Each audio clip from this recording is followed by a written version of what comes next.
And shine, everyone. Time now 6 o'clock here on your Tuesday morning. Thank you for joining us here on Sunrise. Jason Hackett and Lauren Lemanchek here with you. As you step out this morning, you may notice things are a little bit different outside. It is certainly warmer out there. Yeah, none of that sort of crisp morning today. It is already near 70, and John, it feels like it. It does. Now you know you've stepped into a different level of warmth. Last week, we had the 40s and 50s in the morning, and then we'd make it to 75. This is more 60s to 90. I know. I had to move us even higher. We're trending warmer. What do I always say? Trends keep trending. So, you know, Friday and Saturday workout, we'll probably break records. Just being honest, cloud cover this morning. This is why we're warmer. Remember, clouds keep you warmer in the morning, cooler in the afternoon. That's right. It will technically be cooler today. 67, 70 right now in Marshall. 70 degrees. The average high is 67, and we're at 70 in Marshall. Southeast winds also helping us out. Keep an eye on Duluth. Look at a nice northeast wind. That'll drop you 25 degrees from the lake up there. Here's what today looks like. Mostly cloudy skies. We'll have a few peaks of sunshine, but highs only 80 degrees. Still summertime again, but it will be 8 degrees cooler than yesterday. Cece, how do the roads look out there? I know you've been having a traffic alert. Yeah, tracking this crash in Minneapolis. It's on 94 eastbound. You see the situation playing out here. This is just east of 35W. The left two lanes were closed. Now just one of the left lanes are closed. So there is progress in this area. This is as you're driving toward Hiawatha Avenue, Highway 280. So you see the backup happening here as you're driving that way. You can stay on 94 if this is your normal route. You're about to head out the door. I would leave out the door at least 12 minutes earlier than I normally would. But say you're coming from 394, you could definitely hop off highway and take Lindale Avenue and kind of maneuver your way off highway until you get back toward Highway 55 and 94. Again, it looks like things are improving slightly in that area. So maybe in the next 15 minutes, you should be able to take 94 with ease, but I'll let you know when that crash clears. Otherwise, if we're looking across the metro, that is the only area where I'm seeing some major slowing here. So I'll definitely be keeping my eye on that for most of the morning. Jason. All right, Cece, we will check in with you soon. Thank you very much. We are following a developing story overnight. The Department of Justice suing the state of Minnesota over immigrant sanctuary policies. The suit also names the cities of Minneapolis and St. Paul. Take a look. Here's a copy of that lawsuit filed in federal court late yesterday. The news breaking just before our 10 o'clock news. Michelle Beck's at the live desk now with what we're hearing from both mayors this morning. Well, good morning, guys. Local leaders have immediately challenged what's in that DOJ complaint. Since late last night, we're hearing Minnesota's Attorney General call this baseless and the Twin Cities mayors promising a win in court. So let's dive into that complaint. The U.S. Department of Justice says Minnesota jurisdictions are refusing to work with federal immigration authorities, leading dangerous criminals, in the DOJ's words, to be released out onto the streets. Well, this is not the first time Minnesota's sanctuary policies have been called into question, even though there is no statewide sanctuary law protecting immigrants here illegally. Still, it's now up to the defendants, including the cities of Minneapolis and St. Paul, to make their case. In St. Paul, we know that true safety comes from trust, respect, and care. That's why we stand with our immigrant and refugee neighbors, never against them.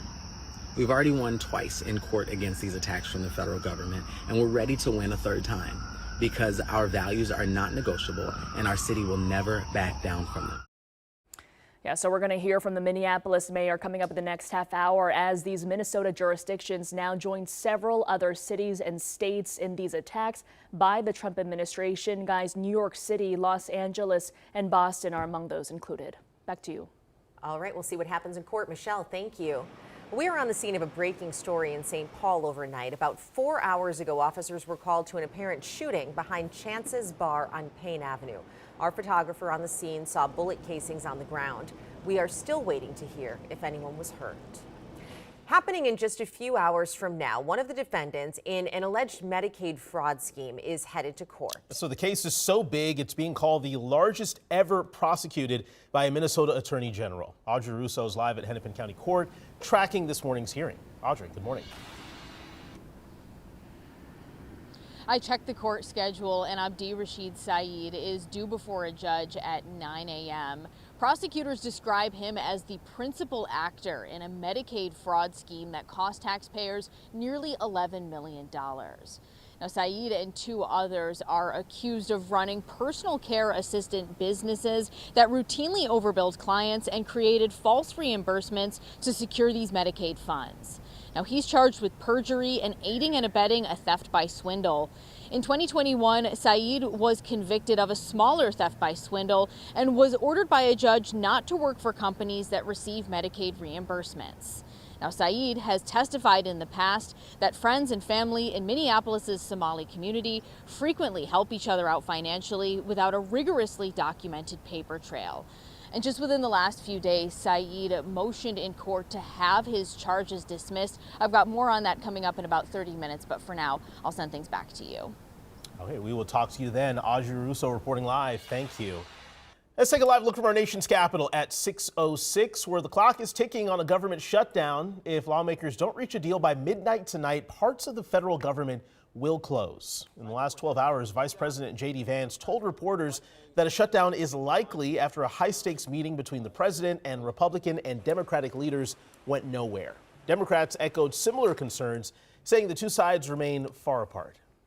I think we're headed to a shutdown because the Democrats won't do the right thing. I hope they change their mind. We have very large differences on health care and on their ability to undo whatever budget we agree to through rescissions.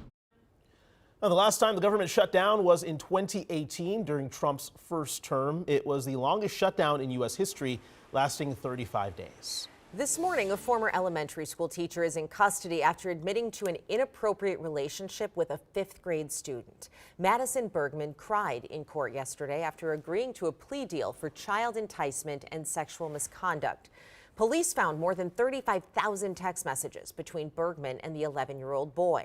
They kissed, wrote love letters, and Bergman admitted to trying to isolate him in a secluded place. Her attorney says she's going through sex offender treatment. She is trying to figure out why she did this, how she would never do this again, and how to make herself a better person and better for society. Bergman faces up to 12 years in prison. She'll be sentenced in December. Meanwhile, Abigail Faust, who worked at the same school as Bergman, is also accused of kissing a student. In addition, charging documents from a separate case show Faust is charged with sexually assaulting 2 other teens. Documents say Faust worked as a nanny for one boy's family and met the other through him. She's due in court on those charges next month. As many of you head to lunch today, the Minnesota chapter of the Council on American Islamic Relations, also known as CARE, will call for an investigation into a mosque fire. That fire happened last night around 5:30 at Al Hikmah Mosque in Minneapolis. This is new video of the flames seen in the building's basement. CARE says moments before the fire broke out, someone was seen on camera leaving the area. The brick construction of the mosque helped contain that fire. Thankfully, no one was hurt. They're looking into a possible bias motive behind the fire. This morning, another era of Twins baseball is on the horizon after the team fired manager Rocco Baldelli.